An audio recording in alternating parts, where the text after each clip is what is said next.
Un jeté, une maille serrée, un granit, et c'est parti. Elle nous épile tendrement, ces petites abeilles, toujours occupées, jamais en veille. C'est pas compliqué, on va y arriver, avec nos mamies. Mamie crochet. Bonjour à tous, j'espère que vous allez bien. On se retrouve aujourd'hui pour un nouveau pas à pas. Pas à pas de ce châle, je le reconnais, avec une couleur particulière. Alors, je sais, ce diagramme est moche, je le reconnais. Je vais essayer de vous le montrer un petit peu, mais vous allez voir, en fait, il est très très facile. Alors voilà, on fait comme ça. Je vous laisse faire une capture d'écran si vous en avez besoin. Voilà. Alors, il n'est pas compliqué. Il est vraiment très simple. On est sur 4 rangs de répétition. 1, 2, 3, 4. Le seul rang qu'il va falloir se rappeler, ça sera le deuxième rang de résille, parce qu'il y a une particularité au début et à la fin. C'est tout. Je vais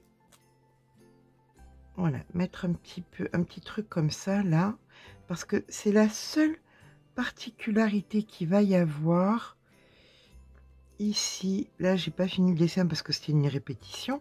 Vous allez simplement devoir répéter donc les rangs 3, 4, 5 et 6. D'accord? C'est ces 4 rangs-là que vous allez répéter constamment, en commençant donc par le 3, ici, le 3, 4, 5, 6, 3, 4, 5, 6, etc., etc., avec la petite particularité, donc, au début du rang numéro 4 et à la fin du rang numéro 4. Vous allez voir, c'est vraiment pas sorcier du tout. Nous allons partir sur un crochet en numéro 4 et je vais arrêter de vous saouler et c'est parti. Voilà, allez, on y va. On va remonter ça comme ceci. Vous voyez toujours le diagramme? Oui, allez, c'est bon. On va commencer donc par un cercle magique. Hop.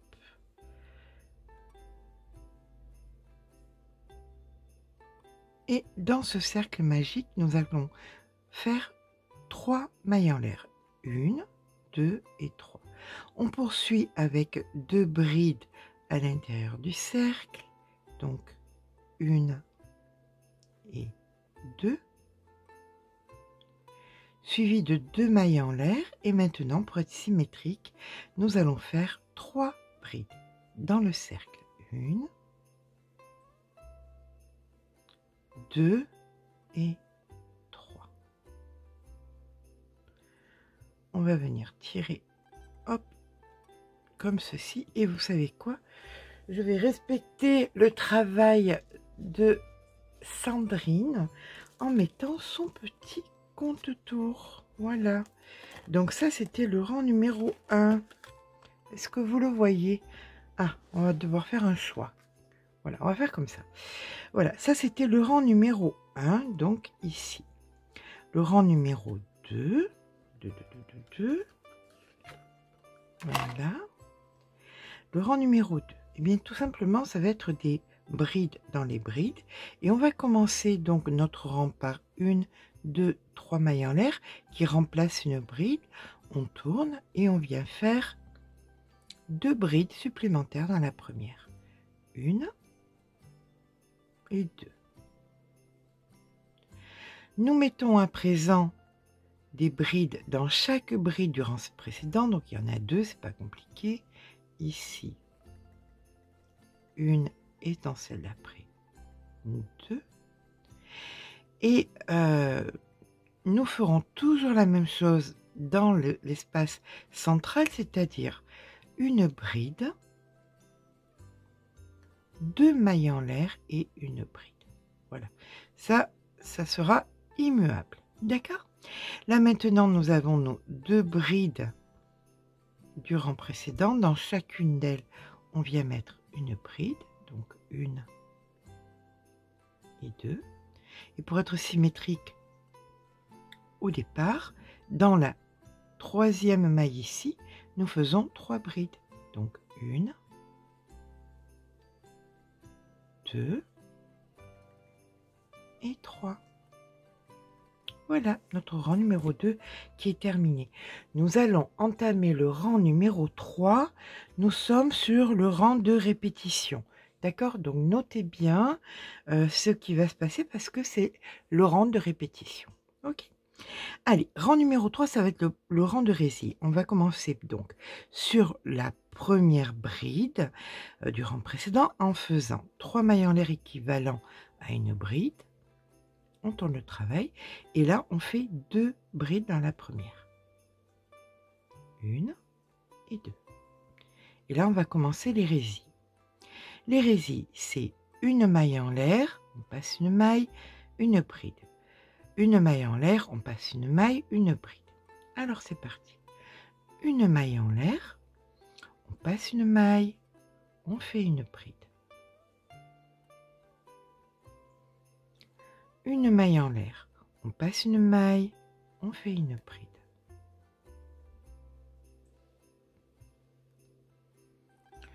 Une maille en l'air, on passe une maille et dans l'espace central, on fait bride, 2 mailles en l'air et bride.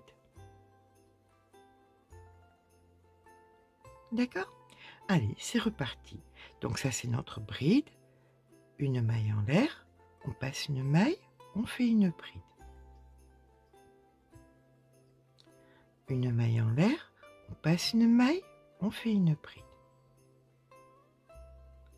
Une maille en l'air, on passe une maille et on vient faire une bride. Donc, on ne va pas en faire une, mais on va en faire 3 pour être symétrique au début. Donc ça, c'est la première des 3. Donc 1, 2 et 3. Voilà. Nous avons donc ici terminé notre rang numéro 3. Rang numéro 4, c'est le rang de la particularité. D'accord. Rang numéro 4. La particularité, c'est que jusqu'à maintenant, vous avez vu, on a fait chaque fois 3 brides en commençant.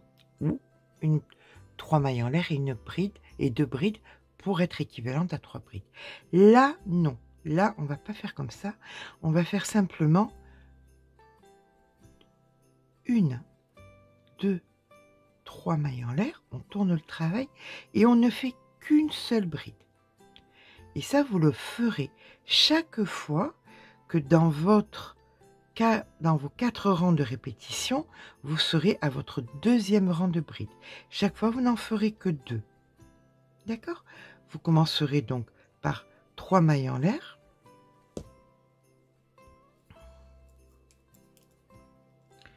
Donc, c'est celui-là. 1, 2, 3 mailles en l'air. Une bride. D'accord? C'est équivalent à ça. Une maille en l'air ensuite. Et on commence donc notre résille. Alors, ça donne quoi dans les faits? Nous avons fait nos 3 mailles en l'air, notre bride. Autre particularité, nous avons ici une maille en l'air et on ne passe pas la maille, on travaille celle-ci en bride.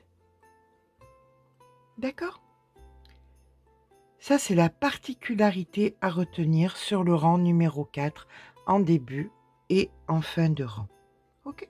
Après, c'est exactement pareil que le rang numéro 3. Une maille en l'air, on passe une maille, on fait une bride. Une maille en l'air, on passe une maille, on fait une bride. Une maille en l'air, on passe une maille, on fait une bride. Une maille en l'air, on passe une maille, on fait une bride et nous sommes au centre. Ce qui veut dire que celle-ci est la bride appartenant aux brides de maille en l'air et bride. D'accord? Et on repart donc avec une maille en l'air. On passe une maille, on fait une bride. Une maille en l'air, on passe une maille, on fait une bride. Une maille en l'air, excusez-moi pour le bruit, mais c'est Maurice qui a décidé de rentrer dans un sac. Voilà. Non, mon gros chaton, tu es bien trop gros. C'est trop petit pour toi, ça. Hein, loulou? Attends. Hop. Voilà, comme ça, on est tranquille. Allez. On vient faire donc ici notre bride. Désolée pour l'interlude. Une maille en l'air. On passe une maille, on vient faire donc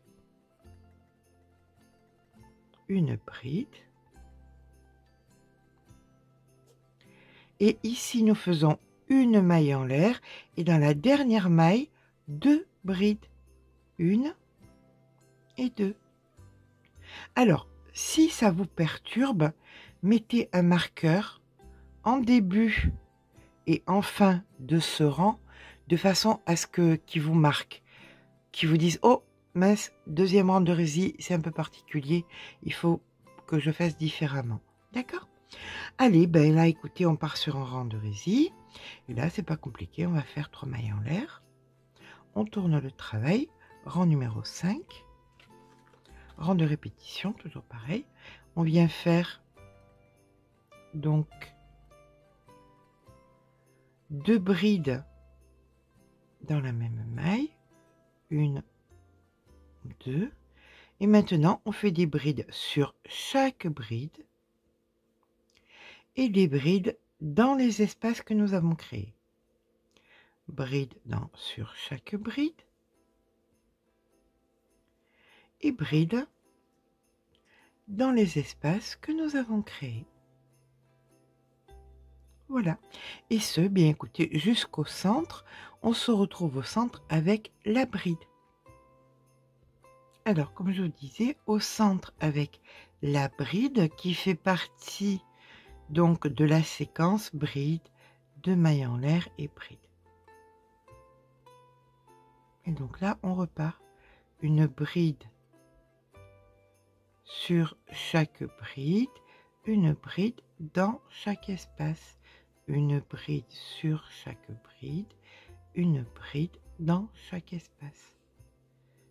Allez, on se retrouve à la fin du rang.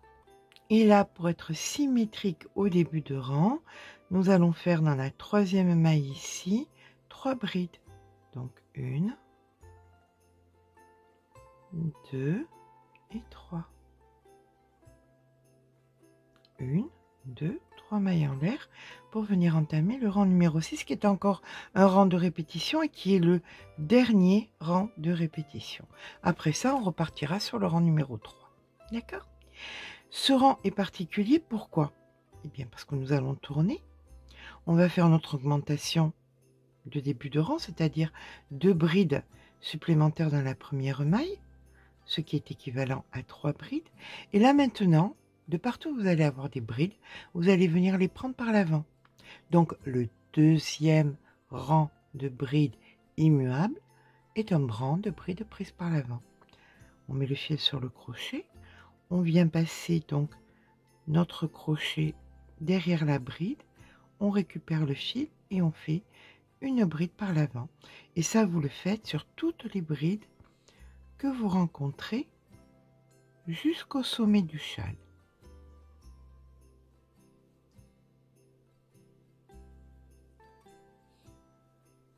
Voilà.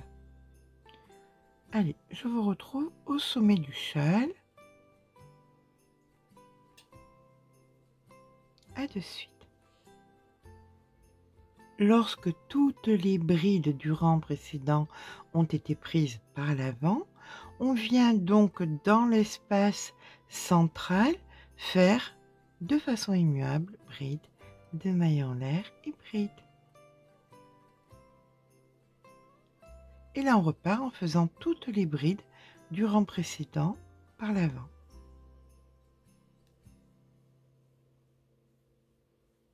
Voilà. Je vous rejoins à la fin de notre rang.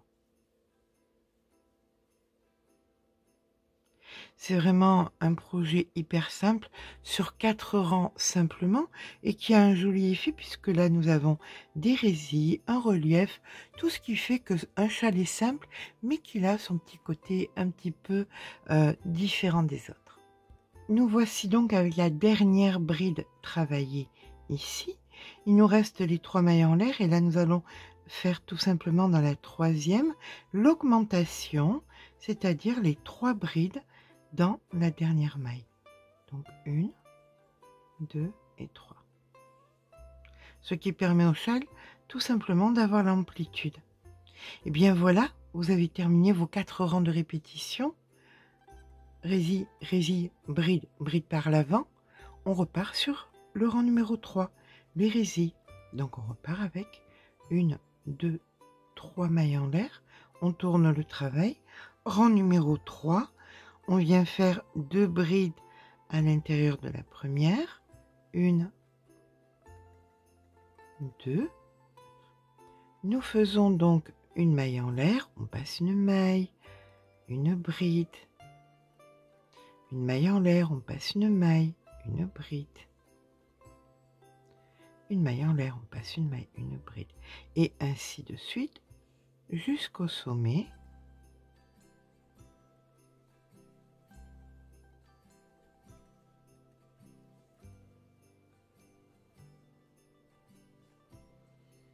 Sommet de notre chalet de façon immuable, bride, 2 mailles en l'air et bride dans le sommet. Et là on repart maille en l'air, on passe une maille, bride jusqu'à la fin du rang. Là on est d'accord que nous sommes sur le rang numéro 7, hein, qui est le rang numéro 3 en fait, hein. Donc je vais mettre 3 pour que ça vous donne l'idée de revenir, hein. Donc maille en l'air, on passe une maille, on fait une bride. On se retrouve à la fin du rang. Fin de rang, on fait donc notre maille en l'air et dans la dernière maille, on fait nos 3 brides. Et là, je voulais vous accompagner jusque là pour que nous nous souvenions que nous allons faire là le 4e rang, rang de répétition un peu particulier où nous avons au départ 1, 2, 3. On tourne le travail, donc on est équivalent au rang numéro 4, d'accord? Donc 1, 2, 3, on fait une bride dans la même maille, une maille en l'air, on ne passe pas de maille, on va de suite dans la bride après faire notre bride, d'accord? Une maille en l'air et là, on peut recommencer donc bride, maille en l'air, on passe une maille, bride, maille en l'air, on passe une maille. On fait ça donc jusqu'au sommet.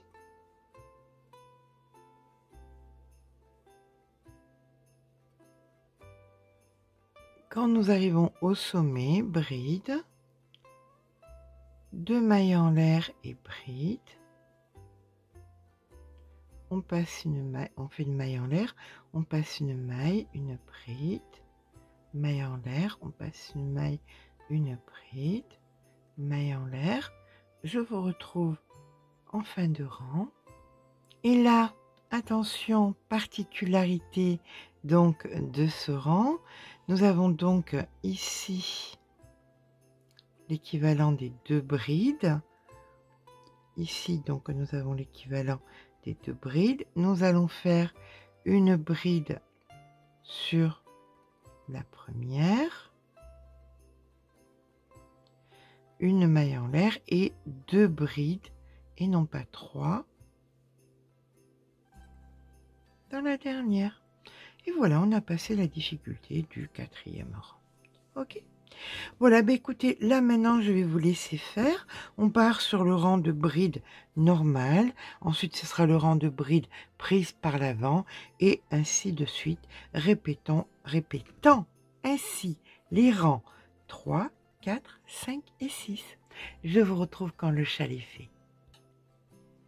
Et bien voilà, après avoir donc utilisé le cake, comme je l'entendais, jusqu'au niveau que je l'entendais. J'ai gardé, je crois me souvenir que je vous avais dit que je voulais garder un petit peu de, comme si c'était du doré, enfin, pour avoir les 3 couleurs de Noël. Voilà. Donc, on va le mesurer parce que il est quand même de belle taille. Voilà ce qui me reste sur la pelote. Je le garde. Alors, on peut faire, puisque les pointes sont de la même couleur, si on veut, on peut faire des pompons. Et on va faire des pompons. Avant ça, on va quand même mesurer notre châle. Hop. Voilà. Alors, pour mesurer un châle, eh bien, on ne se prend pas la tête, on le plie en deux. On le plie en deux, du centre au point, aux envergures. Et on le replie encore en deux.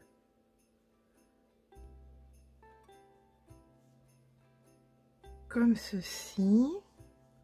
Donc, c'est plié en deux. Et là, on replie encore en deux. Hop, hop. Donc, il est plié en quatre. Hein. Donc, du centre aux pointes de l'envergure, on pose. Et là,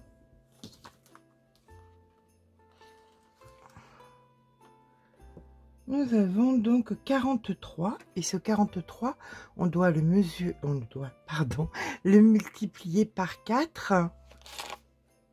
Ce qui nous fait une envergure de 172 cm. C'est quand même pas rien.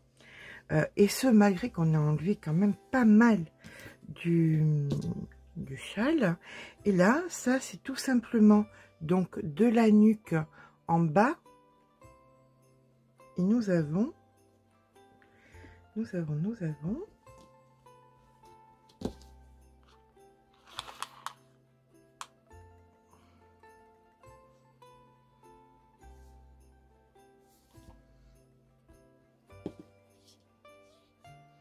Là, c'est par 2. Hein. Nous avons donc 42 multiplié par 2. Donc, de la nuque à en bas, nous avons 84 cm. Voilà, ça fait un beau châle. Et bien là, maintenant, nous allons venir mettre des petits pompons. On va utiliser la jauge. Alors, pour celles qui demandent chaque fois dans les commentaires qu'est-ce que c'est, ben, c'est tout simplement une jauge à pompons. Vous la trouverez sur mamie-crochet.fr. Je vais faire des pompons de 8 cm. Donc, je vais utiliser d'ici à là. Vous voyez, 8 cm là. 8. Si vous voulez faire plus petit, ici, vous avez des 6. Et si vous prenez la totalité, vous aurez un pompon gland de 12, d'accord? Donc là, on va venir faire tout simplement dans ce sens, ça serait mieux. Donc des allers et retours. Hop. On compte le nombre d'allers et de retours de façon à ce que les pompons soient équivalents, d'accord? Donc là, nous en sommes à 3, 4, 5, 6, 7, 8, 9. Donc là, j'ai fait une épaisseur de 30 tours. Voilà, je viens ici au bout. Là, je prends un premier morceau un petit peu long, comme ceci. Je le plie en deux. On le glisse à l'intérieur, là.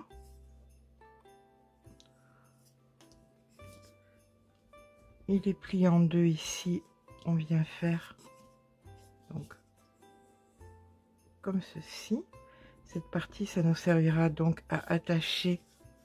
Voilà, on reprend un morceau là, on le repasse pardon, à l'intérieur.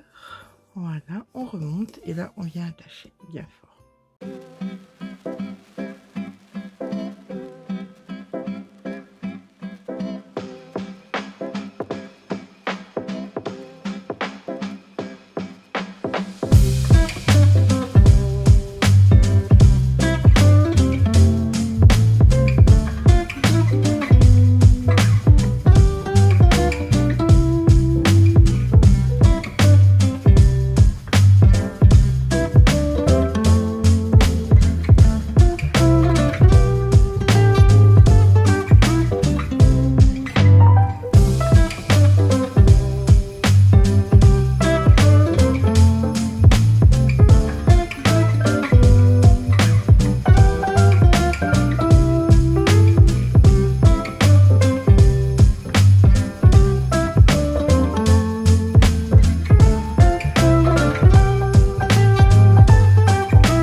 Et là maintenant, vous pouvez retirer comme ceci.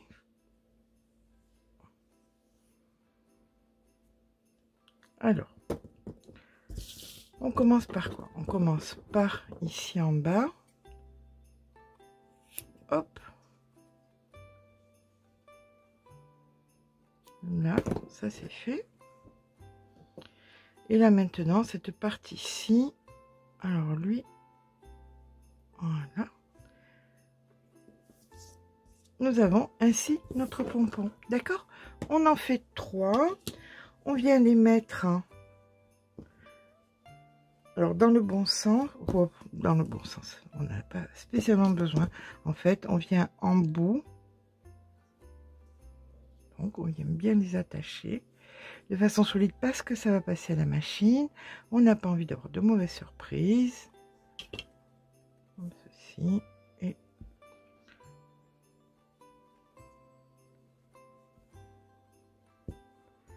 d'un côté de l'autre. Et on attache bien. Ok? Ben, je vous retrouve quand c'est fini, quand c'est terminé, que j'ai fait mes 3 pompons et que je les ai mis sur le châle. Là de suite.